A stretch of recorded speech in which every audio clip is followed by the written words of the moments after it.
Pemerintah mengusulkan kebijakan work from home bagi pekerja di DKI Jakarta untuk mengurangi polusi udara. Lalu bagaimana tanggapan sejumlah warga soal adanya usulan kebijakan WFH ini? Berikut liputannya. Udara ya buat kesehatan saya nih udah flu nih, udah seminggu saya. Jadi sakit tenggorokan, flu lah. Saya sih setuju aja mas, setuju mengurangi polusi, kemacetan. Kan apalagi pekerjaan kita bisa dikerjakan di rumah. Secara pribadi sebenarnya setuju ya, apalagi kita selama 2 tahun lebih pandemi udah dilatih bisa WFH dan it's working, kayaknya bisa gitu. Dan opsi dengan adanya kondisi kualitas udara yang buruk di Jakarta, kenapa enggak gitu di beberapa sektor. Jadi kalau WFH lagi ya tergantung sih mas, masalahnya WFH itu kan tetap aja kita juga keluar juga kan, bahasanya begitu. Apakah WFH itu maksimal atau enggak, itu yang harus dinilai, bukan karena udaranya. Memburuknya polusi udara di Jabodetabek belakangan membuat Presiden Jokowi mendorong sejumlah usulan kebijakan. Lebih lengkapnya kita akan tanyakan ke jurnalis Kompas TV, Jona Hamonangan di Kompleks Kepresidenan Jakarta. Jona, apa saja usulan jangka pendek untuk mengurangi polusi udara? Ya Audrey, terkait penanganan ini terbagi dalam 3 tahap, yaitu strategi pendek, menengah, dan strategi panjang. Nah, untuk strategi pendek ini yang pertama adalah memindahkan para pekerja, jadi istilah sederhananya adalah secara hybrid atau work from home. Namun terkait dengan work from home ini memang harus masih dikaji terkait dengan kebijakannya, apakah kebijakannya akan sama seperti dulu, apakah mungkin ada pembagian seperti 50-20 ataupun pembagian lainnya. Nah, yang kedua adalah adanya rekayasa cuaca. Jadi rekayasa cuaca ini merupakan intervensi langsung dari pemerintah.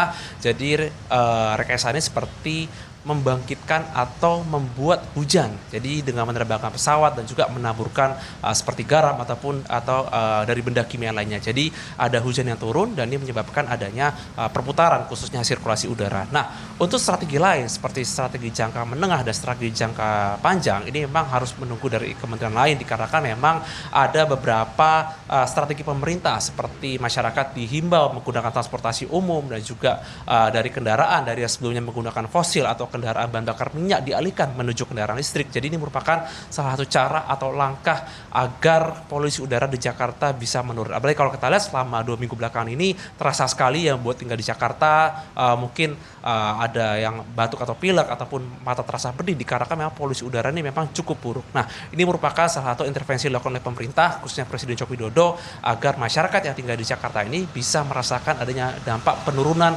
khususnya polusi yang udara. Terkait dengan adanya kebijakan artinya work from home atau kebijakan yang diterapkan di Jakarta, berikut pernyataan dari PJ Gub DKI Jakarta, Heru Budi Hartono.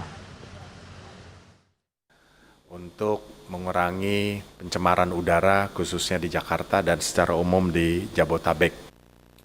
Work from home untuk mengurangi transportasi yang digunakan oleh PNS DKI Jakarta. Artinya work from home itu 50% atau 60% dan 40% untuk mengurangi kegiatan hari-hari di Pemda DKI. Dan tadi kami minta juga kementerian lain juga bisa bersama-sama melakukan work from home yang berikut.